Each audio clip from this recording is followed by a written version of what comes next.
Ποτέ άλλοτε μια φορολογική πολιτική δεν είχε τόσο έντονα και απροκάλυπτα ταξικά χαρακτηριστικά.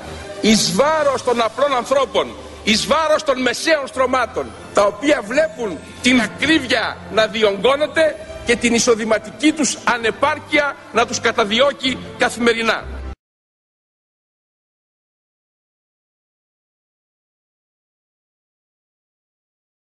Έχουμε μια εξίσωση της φορολογίας του πετρελαίου θέρμανσης και του πετρελαίου κίνησης σε σχέση με τα ακίνητα. Η εκτίμησή μας είναι ότι μετά την μείωση του ορίου της αντικειμενικής αξίας σε ατομική βάση από τις 400 και στις 200.000, μένει το μεγάλο ζήτημα της φορολογίας εισοδήματος.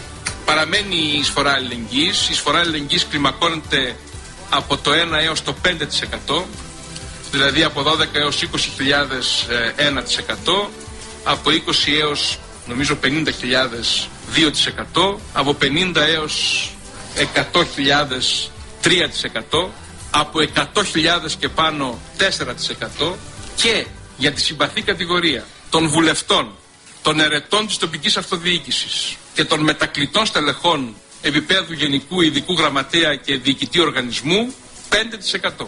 Τώρα, δεν φτάνει όμως το μέτρο αυτό. Υπάρχει η μεγάλη κατηγορία των επιτιδευματιών και των ελευθέρων επαγγελματιών. Υπάρχει η ανάγκη να επιβληθεί ένα ελάχιστο τέλος άσκησης επιτιδεύματος ή ελεύθερου επαγγέλματος, διότι η πολιτεία σε επιστοποιεί, σε ελέγχει και εν πάση περιπτώσει από ένα σημείο και μετά, δηλαδή από τα 5 χρόνια άσκηση του επαγγέλματος και μετά, πρέπει να μπορείς να δίνεις μεσοσταθμικά ένα τέλος για την άσκηση του επαγγέλματος αυτού, και αυτό το τέλος προσδιορίζεται, όπως είπαμε, μεσοσταθμικά στα 300 ευρώ το χρόνο.